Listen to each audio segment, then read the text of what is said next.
What's up guys? In all my Ninja Warrior training videos up to this point, I basically just showed you guys the best parts, the highlights. This one's going to be totally different because I'm going to show you everything. I'm going to show you failures, I'm going to show you reworking obstacles, and ultimately making it or not making it through an obstacle. Whether you train obstacles or not, what you can take away from this is that you don't have to make it through something the first time, you just got to make it through eventually because you're working hard enough at it. And with that, let's do some obstacles. So this first obstacle is one I like to call the rope ceiling. It really tests your grip strength, and since it was at the very beginning of my training session, I had no problem with it.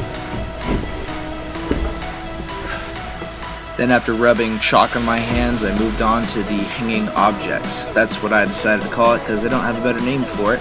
But again, it's just testing out your forearm and your grip strength with odd-shaped objects.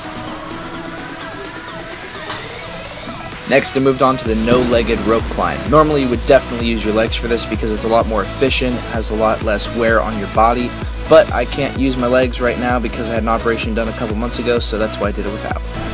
Next, I moved on to my first attempt at the Salmon Ladder. I did this one from a jump start, as it usually is in the actual TV show, and because of that, I had this huge momentum to kill, which is why I sped it up. Once I started attempting it, I didn't have proper coordination at the beginning, which is why I kept failing. But that kind of allows you to test yourself to see if you'd be able to make it through that in a real situation. And then I was hanging up there for so long that by the time I got to the final attempt, I fell and tried again.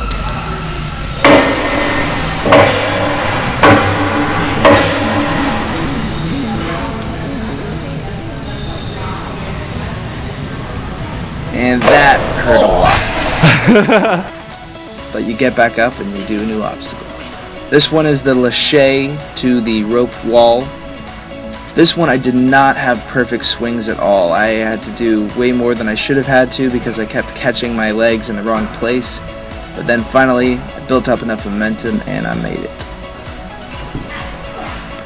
Next, I moved on to Devil's Ladder, which is just a ladder that you have to traverse with your hands alone, both all the way up and all the way down. This one I didn't really have a problem with. Now this obstacle is the first one where I really want to highlight how many times I failed. Like you can see, each of these is a new take, a new attempt to get up this arm ring obstacle. And once I finally did, even then I couldn't make it a second time. Now here, since I can't use my legs, I was trying to do these rings that were separated by about 10 feet without actually jumping to them. Just using my own body to propel, and that was really difficult. Always remember to fail in style, like you see here with push-ups. Intentional. The goal with these rings is to not kill any of your momentum, which I still do here, but then finally I match appropriately, which is where you build upon the momentum with every new ring grab without ever killing it.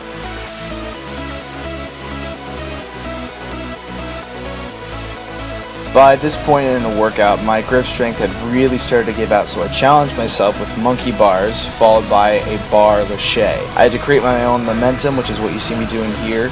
Took a lot of swings, and again, my grip strength is really starting to give out here, so I went for just one hop, but not another. I don't have a good name for this obstacle, but it might as well be called Devil's Platforms because it's just difficult. But again, fail in style.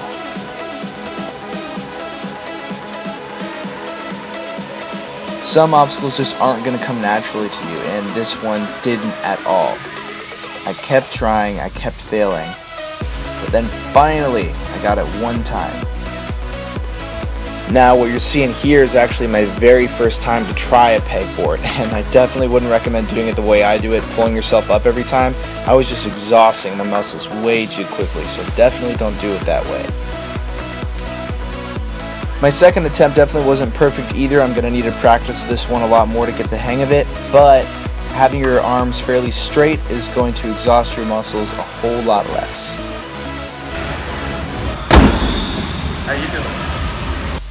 Then I went all the way back to Salmon Ladder again because the last training session I had, I couldn't do Salmon Ladder at the end of my workout, so I proved to myself here that I could.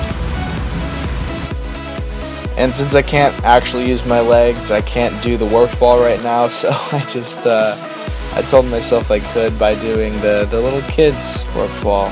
It's pretty terrifying, you know. Hopefully sometime soon I'll be able to do a real rope wall, but until then, here's the highest one I've done. They required no legs.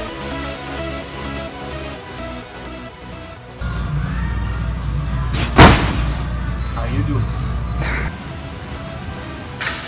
Hey guys, thanks so much for watching the video. I hope you enjoyed it.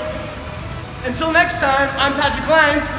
Please like, comment, and subscribe! That's a great one.